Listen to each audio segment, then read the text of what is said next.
कसे आहात? हे बघा मी आज काय घेऊन आलेले आहे.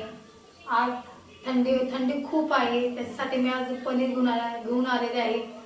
थंडीमध्ये चटपटीत पनीर झणझणीत बनवणार आहे. कोल्हापुरी पनीर बनवणार आहे मी आता. आणि त्याच्यासाठी मी थोडं टॅमॅटो चिरून घेतलेला आहे आणि थोडासा टॅमॅटो भाजून घेते. त्यानंतर कांदा भाजून घेते, थोडा लसूण सोललेला आहे. सगळ्याची पेस्ट बनवते, कोथिंबीर टाकून पेस्ट बनवते. त्यानंतर पनीर फ्राय करून घेते आणि मी पनीरची रेसिपी तुम्हाला दाखवेन कसे बनवणार आहे ते. चला आता मी तेल गरम करायला ठेवलेलं आहे. पहिल्यांदा तेल गरम करून घेते, त्यानंतर पनीर फ्राय करून घेते. पनीर आता कट करून घेत आहे. माझ्या मुलाला तर पनीर खूपच आवडते. तो 2 दिवसाला तर पनीर बनव बोलत असतो. त्याला पनीर फेवरेट डिश आहे पनीर त्याचा.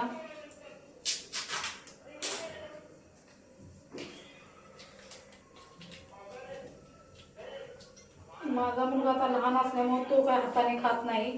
थोडंसं खाल्लं तरी माझं काय मनच लागत नाही मी बनवल्याशिवाय त्याला. मी त्याला चालते तेव्हाच मी जेवण करते.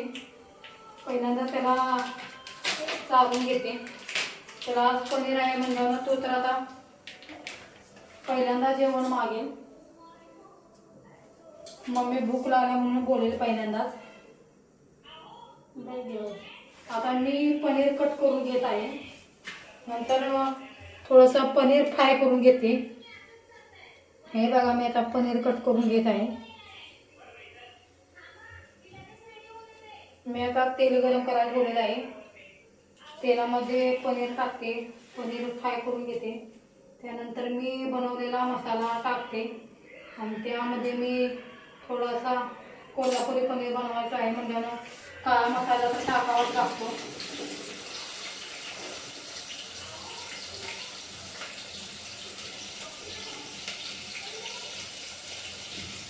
बघा किती किचनवरती पसारा पडलेला आहे आणि आता मला तो पसारा पण आवडायचा आहे आणि माझी कामे खूपच बाकी आहेत. मला अजून पनीर बनवायचं आहे आणि मी शेपूची भाजी साफ करून घेतलेली आहे. मला अजून शेपूची भाजी बनवायची आहे. आज माझा उपवास आहे ना, त्याच्यामुळे मी पनीर पण बनवायचं ठरवलं आणि शेपूची भाजी बनवणार आहे. आणि मला अजून चपात्या बनवायच्या आहेत, शेपूची भाजी बनवायची आहे. थंडी असल्यामुळे मी काही जेवण लवकर बनवत नाही आणि त्या अगोदर मी काय लवकर जेवण बनवून खाली जात होते गार्डनला. पण आता तसं नाही. आता थंडी खूप असल्यामुळे मी काही जेवण बनवत नाही.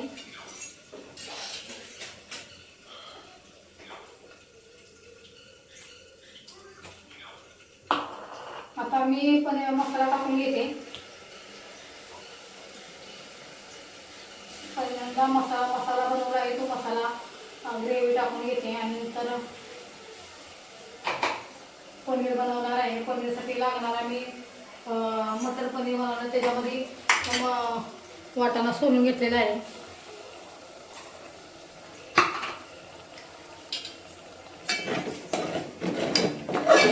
आता मसाल्याचा चांगला वास सुटेपर्यंत मी मसाला तेलामध्ये भाजणार आहे आणि त्यानंतर त्याच्यामध्ये थोडीशी हळद, काळा मसाला, थोडंसं मीठ, थोडंसं काहीतरी टाकणार आहे आणि झणझणीत असा पनीर बनवणार आहे. तुम्हाला बनवल्यानंतर मी दाखवेनच. मला तर अजून देवाची बत्ती लावायची आहे. मी आता देवाची पनीर बनवून बत्ती लावून घेणार आहे देवाची. माझं पोरगं काय शांत बसत नाही, त्याला मी तिकडे शांत बसवलं आहे. त्याला मी तिथं मोबाईल दिलेला आहे बघण्यासाठी आणि मी इकडे जेवणाला लागलेले आहे. आता आज उपवास असल्यामुळे मला तर खूपच भुका लागलेला आहे. मी काय सकाळपासून काही खाल्लेलं नव्हतं. 1-2 फळं खाली होती काय आणि चहा पिला होता, काय दुसरं बाकी काही खाल्लेलंच नव्हतं. तर मला आता खूप भुका लागल्या.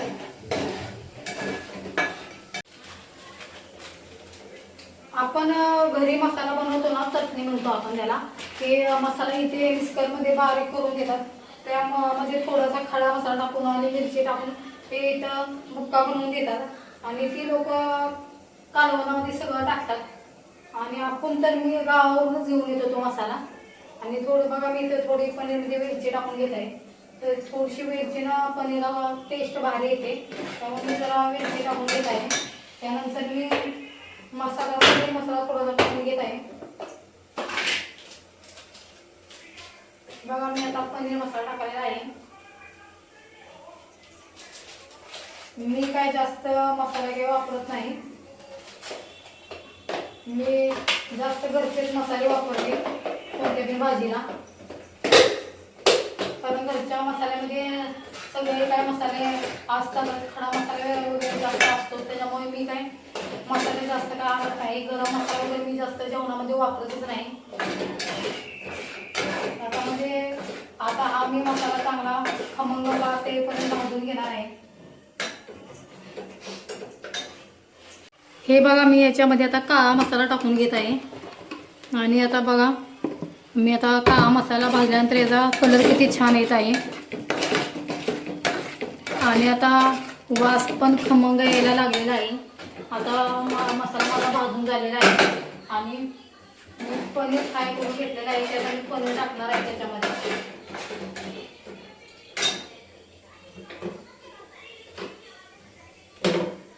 त्याच्यामध्ये आधी मी वाटाणा धुवून घेते, तो वाटाणा टाकते त्याच्यामध्ये.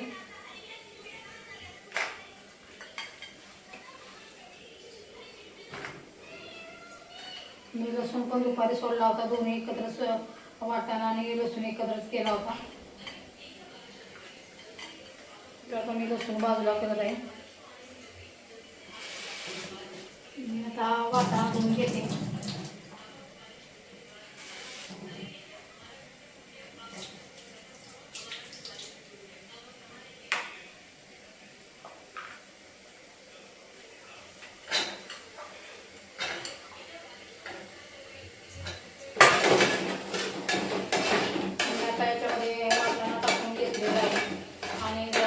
वाटाणा आणि मसाला थोडासा भाजते, म्हणजे वाटाणा थोडा भाजल्यानंतर शिजतो पटकन.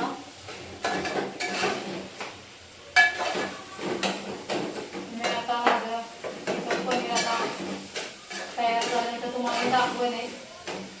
चटपटीत मी पनीर बनवलेलं आहे.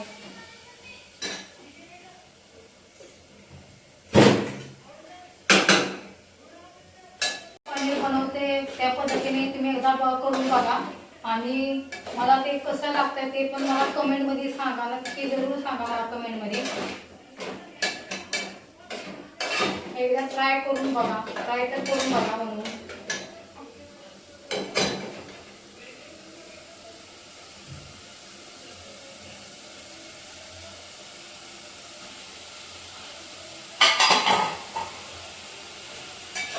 आता मी पनीर टाकून घेतलेलं आहे.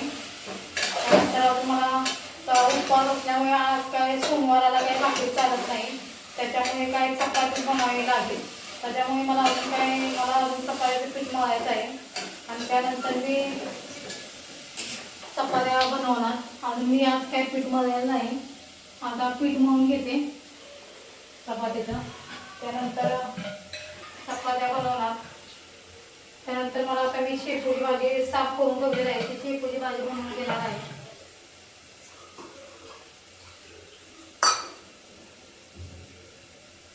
आणि इकडे तर थंडी खूपच आहे, त्याच्यामुळे काय कुठं बाहेर जायला होतच नाही. मी माझ्या मुलाला गार्डनला घेऊन जायचे, पण मी ते गार्डनला पण आता घेऊन जात नाही.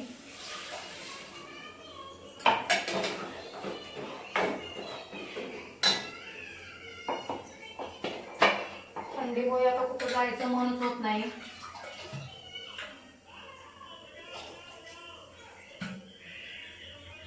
काल मार्केट होते म्हणून मी काल मार्केटला जाऊन आले, भाजीपाला घेऊन आले. आणि मी तर भाजीपाला तर बाहेरच होते, कारण माझ्याकडे फ्रीज नाही. मी फ्रीज घेतला नाही. शक्यतो आम्ही जास्त फ्रीजमधलं खात नाही. आता गावाला आमच्या फ्रीज आहे, पण आम्ही तर जास्त फ्रीजमधलं खातच नाही. आम्ही सगळं रोजच्या रोज भाजीपाला आणून आम्ही बनवतो. किचनमध्ये किती कचरा झालेला आहे. आधी आता साफसफाई करून घेते आणि त्यानंतर मला भाजी बनवायची आहे, चपात्या बनवायच्या आहेत आणि मग मी साफसफाई करूनच मी आता चपात्या बनवणार. मला जास्त कचऱ्यामध्ये मला जेवण करायला आवडतच नाही.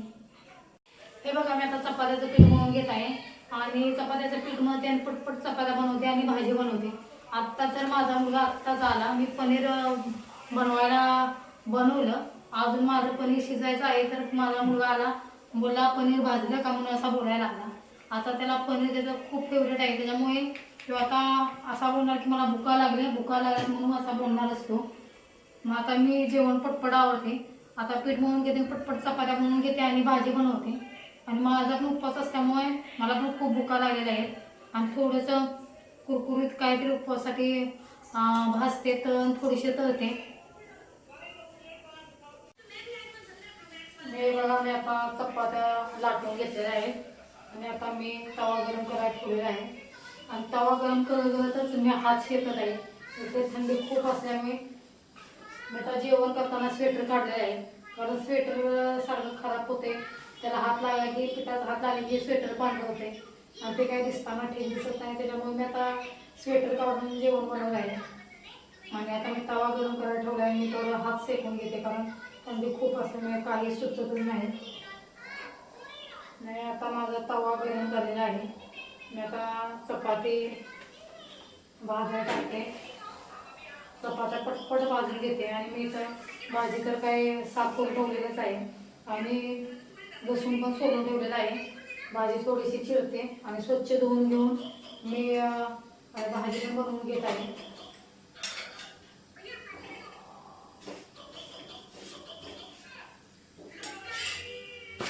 गावाकडे तर ठीकच असते. गावाकडे थंडी असली तरी एवढी काही थंडी घरामध्ये काही लागत नाही. इथे बाहेर गेले तरी तुम्ही जास्त थंडी, घरामध्ये असते तरी जास्त थंडी आणि इथे काय सुचतच नाही थंडीमुळे. काम तर करूच वाटत नाही, कपडे धुवायचं मन होत नाही, फरशी पुसायचं मन होत नाही. थंडी खूप असल्यामुळे पाण्यामध्ये तर मी हात घालू शकत नाही. असं भांडी घासताना कपडे धुताना पण नको वाटते. जबरदस्ती मी तर आता जबरदस्तीने सगळी कामं करत आहे. कामं करण्याचं मन होत नाही तरी गरम पाणी कशाला म्हणून करायचे, कपडे धुवायला करायचे का भांडी घासायला करायचे. मी तर मी सगळं थंड पाण्यामध्येच करते, कारण इथे लाईट पण 3 रुपये युनिट आहे आणि जास्तच पैसे जातात लाईटीला पण. त्याच्यामुळे मी काय थंड पाण्यामध्ये सगळी कामे करते. गावाला आम्ही शेकोटे करून आम्ही होतो तर शेकोटे करून बाहेर बसायचो आणि इथे तर काय शेकोटे वगैरे काहीच करता येत नाही. आम्ही तर तो गरम हीटर बघत आहे, तो मी आज बघितला तर 2100 रुपयाला एक आहे 3500ला. असे खूप महाग आहे तर त्याची काय वॉरंटी ती काय देत नाहीत. 1 सीझन वॉरंटी बोलतात. आणि आजच्या ब्लॉगमध्ये एवढंच. मी माझ्या चॅनलवर मिनी ब्लॉग पण टाकलेला आहे, ते पण माझे नक्की बघा आणि माझ्या चॅनलला सबस्क्राईब करा, लाईक करा आणि कमेंट जरूर करा आणि मला तुमच्या सपोर्टची खूप गरज आहे. धन्यवाद.